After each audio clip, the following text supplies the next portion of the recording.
Welcome guys, and in today's video we're going to be talking about packing color and how we go about doing that. Specifically talking about packing color in this stitch piece. This is part 2. So let's go. Alright, let's go. So starting off, I'm using a 15 curved mag standard 12 gauge curved mag. Now here I'm starting in the ear on stitch, and I started with a purple, so I'm putting the purple where I want it, pushing that purple out just a little bit so that I can come back in with a bit more of a pinkish color. Now the thing when it comes to packing in these lighter tones is to slow down a little bit. Take your time. I know I'm always saying that, but I'm saying it because it's important, and I'm probably telling myself in my head as I'm doing this right now, hey Dave, slow down a little bit.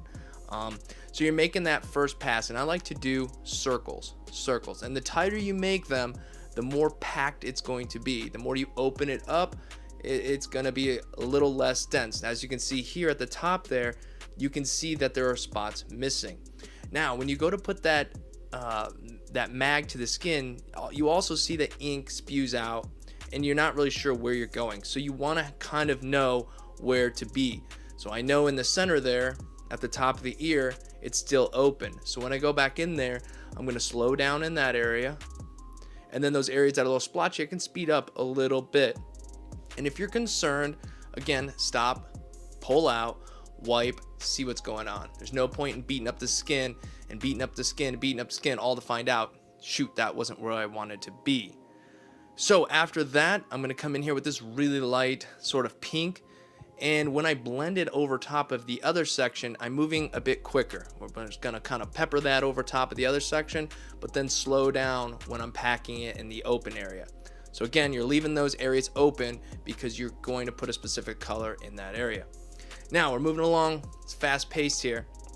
When it came to stitch, there was a few different shades, so I knew I needed a main blue, the blue that was going to be his main color, and then build off it from there. So shadows are going to be darker, lighter areas are going to be a lighter blue. So what I did first is I just mapped out everywhere I was going to put that basic blue at. If it was going to be a shadow area, I just left it alone. Maybe I'll pepper a little bit of that light blue in there just for blending purposes later, but I'm specifically focused on getting the blue in the areas that are just the main blue. And when it comes to saturation, you have to take your time. You can see here that it is saturated. There's no holidays, there's no open areas. That's not to say that it's that way every time. You know, it can be tricky to find these areas. But I'm also using a wet paper towel, not just any paper towel. I guess I should be more specific. This is a blue shop rag. I really like using these. It just works far better than paper towels, and I even prefer it over the wipeouts. But nonetheless, blue shop towel. Obviously the lining's already done here. I'm not worried about losing a stencil, so I can put some distilled water on that and wipe, and it just keeps the area cleaner and easier. So again, here you see there's a little gap in the middle there, so I'm going to fill that in. Now if it's not working for you, change angles. Switch it up. You know your mag's shape, so maybe it's easier to come at it from a different angle. But if you're saturating it really well, then you're not going to have any issues with marks or streaks or anything like that.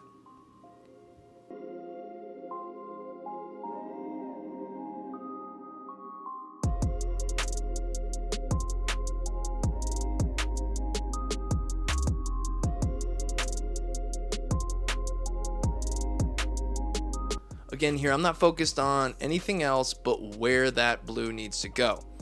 So I'm leaving the areas open that I'm going to make darker or lighter.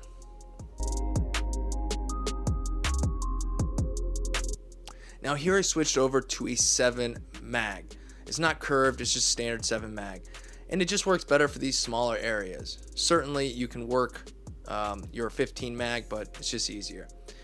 And here I'm putting in that darker area, so this is going to be a shadowed area. So what I did is I kept that blue pretty much, and I went in and added a deep purple, a dark purple, and that pretty much mixed with that blue and gives me a deeper blue. And I'm literally just putting that in that spot where I want it to be darker, and then I will just sort of pepper that color out, being more gentle on the skin as I go out to blend it in. Now here's the thing. So let's say I want that area to now be a little darker. Right there in the pinch, I want it to be darker. The thing to keep in mind is I've already put this deep blue purple in. The pores are open. They've been opened up, so now they're ready to receive ink really easily. So if I decided I wanted to make it a little darker in there and dip into maybe an even darker purple, maybe add just a little bit of a gray wash in there, just darken it up a little bit more, it only takes a little bit of motion in there. It's going to absorb that ink really quickly. So don't be too alarmed if you have to darken something up and you're afraid, oh no, I've made so many passes.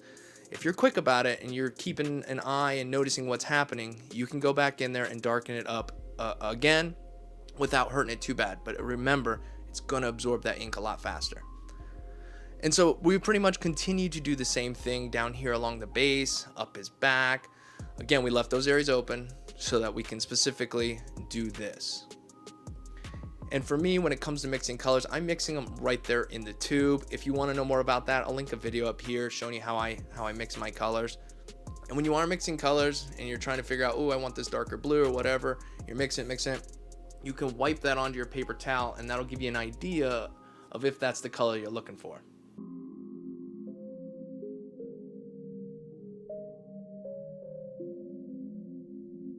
And again, I'm back in here with that 7 mag, just tidying things up, putting those darks in there, and starting to see the different shadows come together.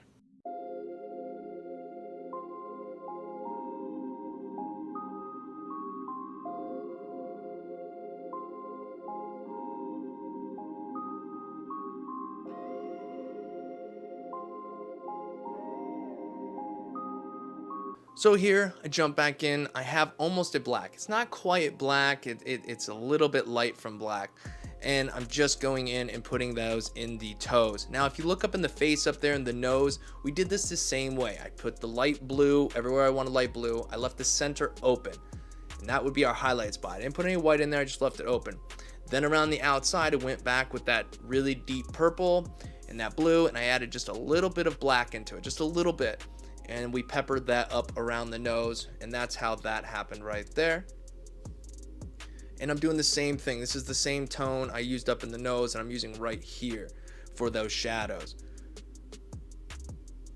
And again, I always, when I'm doing my color, I will mix a little bit of a gray wash, like a 25% gray wash, and just have that off on the side. I can dip into it if I want to darken stuff up a little bit, but I try not to use black to give myself darkness in my colors. Try to use darker colors to mix together and make the colors you're looking for, or those darker or lighter colors. And then here I'm just going in with this really light blue. And again, when you're dealing with these light colors, you really gonna put them in there. Don't be so afraid. Take your time, move nice and slow. You're better off doing one slow tedious pass than just over and over and over, because as they settle, the color will come through. At first you might be like, I'm not getting the color, it's not coming through, and you go layer and layer, layer, layer, and then you're tearing up the skin. Just leave it alone, come back to it, and you'll really be able to see if that color is saturated in there or not. Now up here in the tongue, it's the same process. I hope you guys are understanding this. Look at the image. Okay, there's a brown there and a light brown there. So just put the brown there and the light brown there, and then if they need to be blended together, just kind of gently mix one into the other, and bam, it's done. I remember I overthought this stuff so much, and when I was really getting into color, and then when you really step back, you realize, okay, it's like coloring a coloring book, just I'm using equipment instead. Now, if you're concerned about technique and you're not sure how do you pack color, I'll also link video up here and some other videos throughout this video that might help you out if you're watching this going, that's great, Dave, but I don't even know how to pack color. Check those videos out. Now here again, it's the same thing. I'm taking my time. I'm putting the color that I want right there, and I'm peppering it up a little bit so that when I come back in with that yellow, I can pepper it down into that area and it gets like a blend. I really hope this makes sense.